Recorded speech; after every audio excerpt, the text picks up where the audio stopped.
Good morning, guys.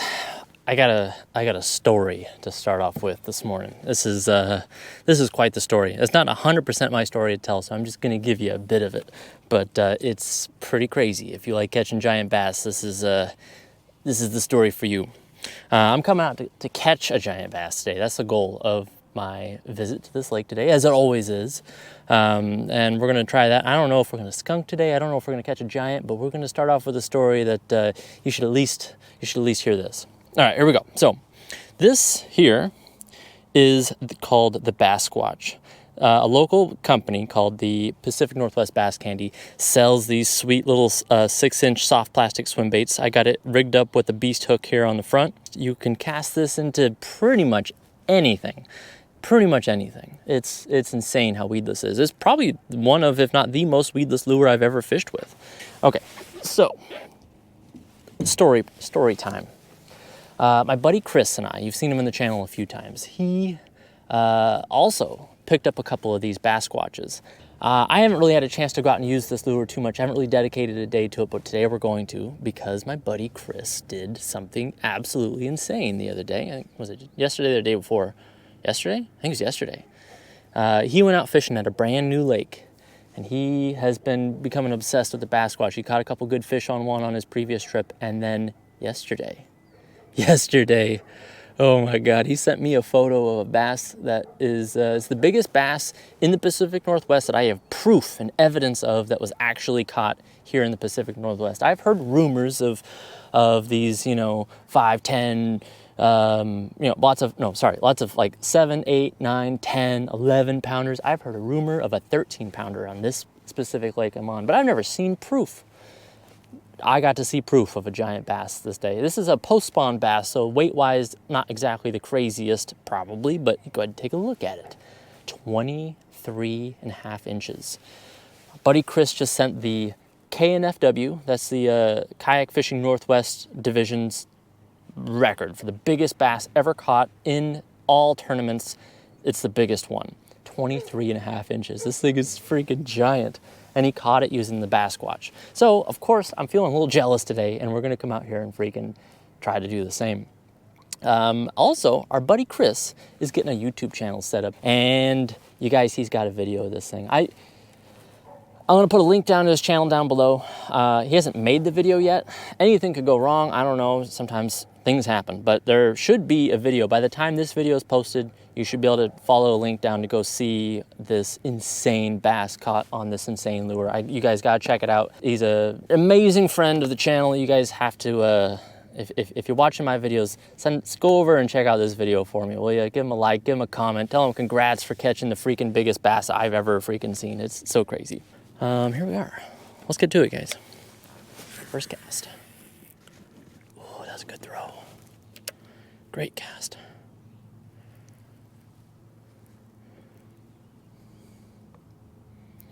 This swim bait is great because you can fish it right on the bottom. Let it get down on the bottom, let it sit there. Let it go right through the weeds and the grass and the muck. Water clarity is pretty poor on this lake, but here, check this out. We're gonna throw it right there, right in front of the dock. Let out some line, let that drop, and we're gonna see if we can swim underneath this chunk of the dock. This has become a nice little strategy that I've been getting into doing.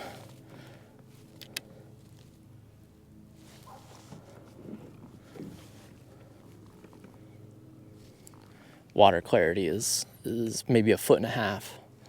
Doesn't make this, it makes throwing something bigger with a big paddle tail really good, but I think the chatterbait may be a nice tool today. Top water may be good today too. Ooh, that felt like we knocked into something. We should probably throw the chatterbait just a couple times near this dock. I just feel like with the water clarity, it would be foolish not to. This is the first chatterbait I ever bought. And you wanna know something really funny about this chatterbait? First one I ever bought, never caught a fish on it. Recently got into throwing chatterbaits, and I've caught quite a few fish now. It's becoming a confidence bait, but this lure still owes me one.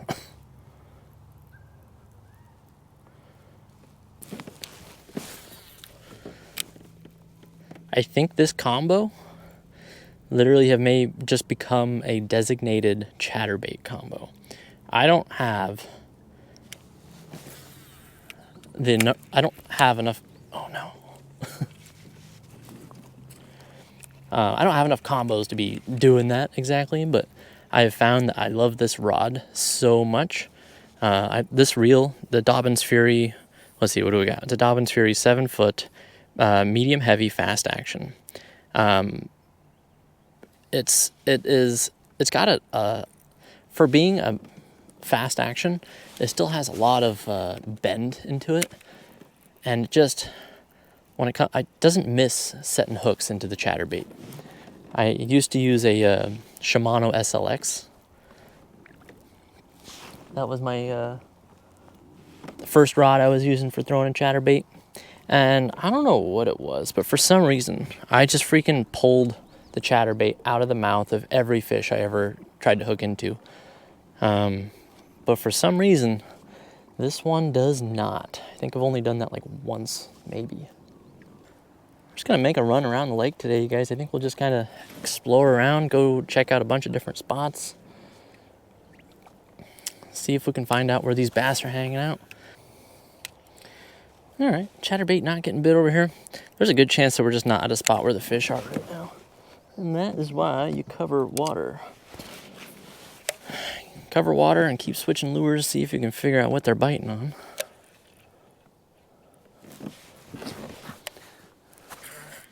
Nope.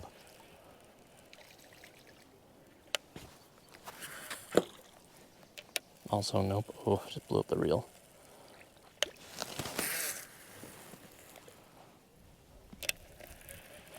Become a pretty big fan of this freaking fish stick, you guys. This thing's been great for swim baits. Just freaking slap some of that on there. Right on the edge of a grass line right here. This is a giant grass line. I think for the most part, if I cast right there, based off what I'm seeing, I think we're kind of running right along it. 10 feet deep, big wall of grass. All right, we're gonna make our way over to the docks. I think the docks are always just a real nice thing to make sure you hit, you know. Run over the docks, see if there's any big ones hiding under there. And then if there are, that's awesome. If there aren't, you move on, just keep covering water. All right, as we approach the docks, I've heard rumors of people saying some of the big fish, they start to know what the sound of a ticking sonar sounds like. Those big fish get that big because they are smarter than your average fish, so let's just assume that that is correct. Got a nice wind blowing right this direction this morning too. I'm into that. Let's just see if we can run along this little chunk of dock here.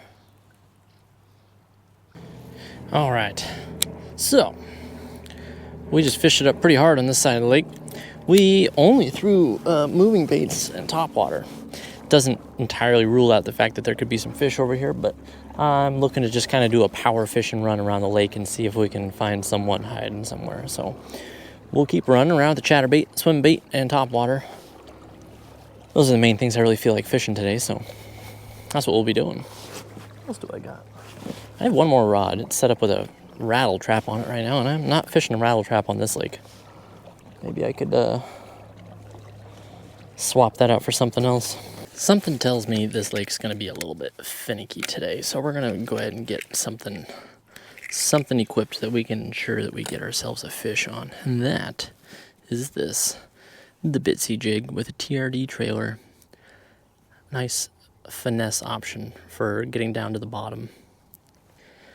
It's so fun to come out here and just throw everything.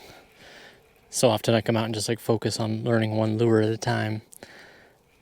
One giant swim bait. It's fun just going through the process of trying to figure out what works. If one lure's not working, you try a different one. If that one's not working, try a different one. To keep covering water. Just try to keep ruling things out. All right. Gonna make a move to something we should have done a little bit earlier probably, and that is heading over to the shady side of the lake. I thought we'd start on the sunny side just because I think as the day goes on, that side of the lake becomes less and less likely to produce a good fish. I don't have a lure knocker, but I do have a lot of bitsy jigs, so there's a good chance we're going to lose at least one or two maybe along this stretch. We're just going to keep fishing along the side of the lake here. We're heading to the area. The other side of the lake is where there's always usually a pretty good topwater action, especially this time of year. But I do feel like we should be able to be getting something with this finesse jig up shallow in the shade. Not sure why we're not. If nothing works today, I'm gonna get a punching setup hooked up, and I've never, ever, ever caught anything on a punching setup. And I think if you're gonna get into bass fishing in the professional world, I think there's probably, you should know how to punch and how to drop shot. And I think I would argue that those are the most important things that you could possibly learn when it comes to bass fishing if you want to do so at a competitive level. Two ways that just basically ensure to catch fish. On difficult days, those are the two ways to do it. So I'm pretty down to try it today. I got the stuff for it. We'll definitely give it a go. All right, guys, making a move. We're gonna go do some topwater now. Feel confused about where the bass are today, but that makes it fun. That makes it part of the game. That's what you're trying to do. Always trying to solve it. Sometimes you come out bass fishing and it's just easy. Doesn't matter what you throw. But today, it is being tricky. Let's see if we can get it figured out. Let's throw the little topwater guy. Maybe that's what they want today. Oh, I hope so.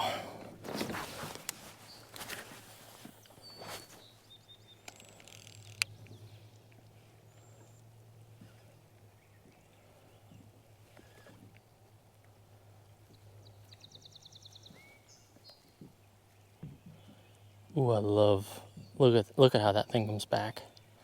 That's so sweet.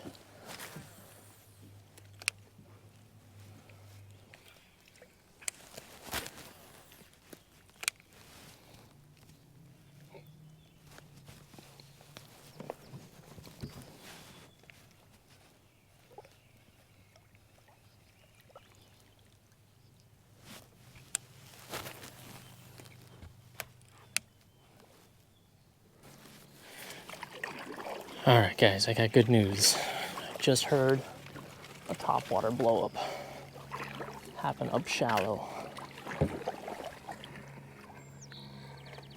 It is not going to be easy to get a lure back in here, but I've finally been given a little bit of information.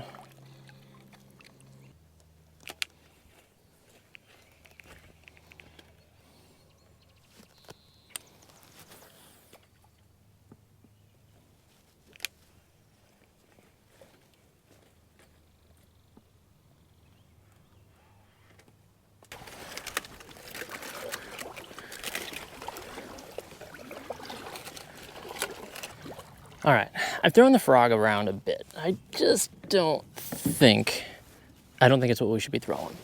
So, I think it's time. Let's do it. Let's try we're gonna try punching. Never tried punching before.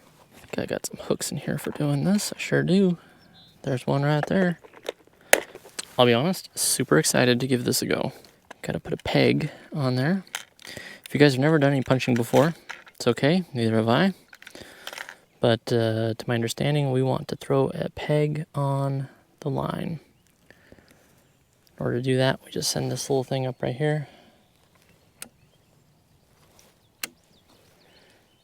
And then we pull this right here.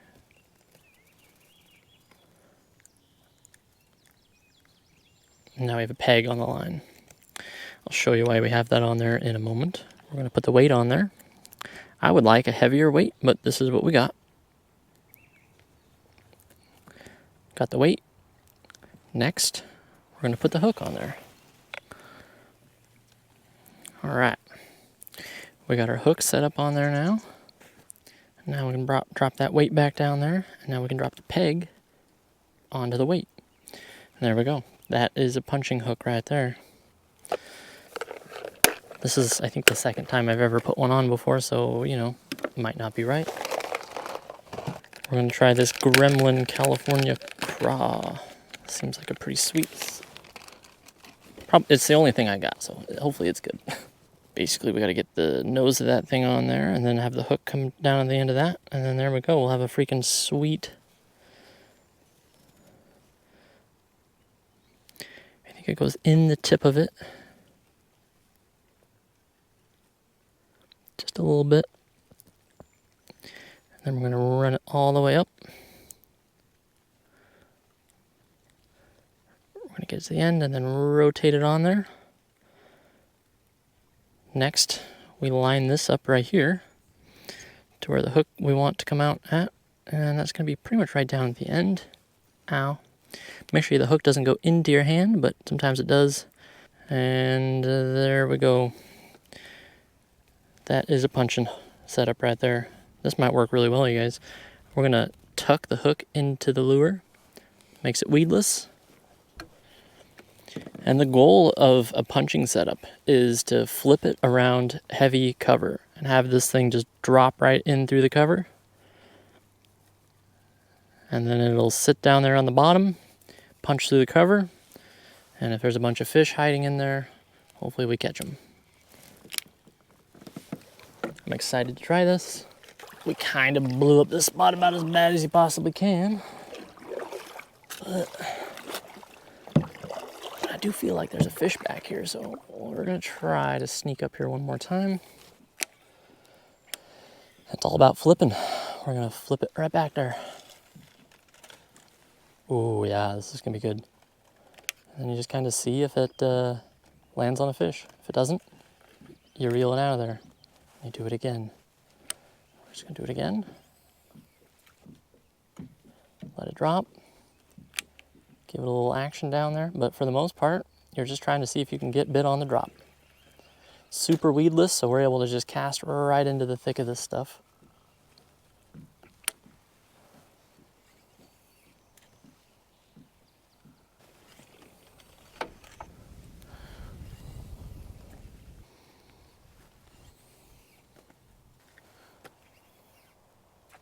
This is crazy. I thought we'd get a fish on this for sure. Crazy how weedless it is though, right? I mean, we're just chucking this thing right in here. It hasn't grabbed on anything yet. Let's try over here. Well, all right, guys, we're heading back to the car. We got skunked. Dang. Came out and learned a new lure though. Can't be mad about that. Got to practice punching around the entire lake, and I think that's a super valuable thing to know how to do. I think probably punching, drop shot, chatterbait. I think all around, those are probably the three most important lures that I could master. And I'd say in the last few trips I've come out, those have been the number one things I've been focusing on. And it's nice when you catch a fish, because that's how you really feel like you're learning how to do something. But didn't get one today. But I also didn't get one on any of my number one confidence lures. I couldn't figure out how to get a fish to save my life today. I think there was a full moon last night. That might have something to do with it, but I don't know. Either way, didn't happen. But I think we're going to go ahead and wrap it up. I'm heading back to the car. Hopefully we'll get a fish next time. Thanks so much for watching, guys. I'll see you then.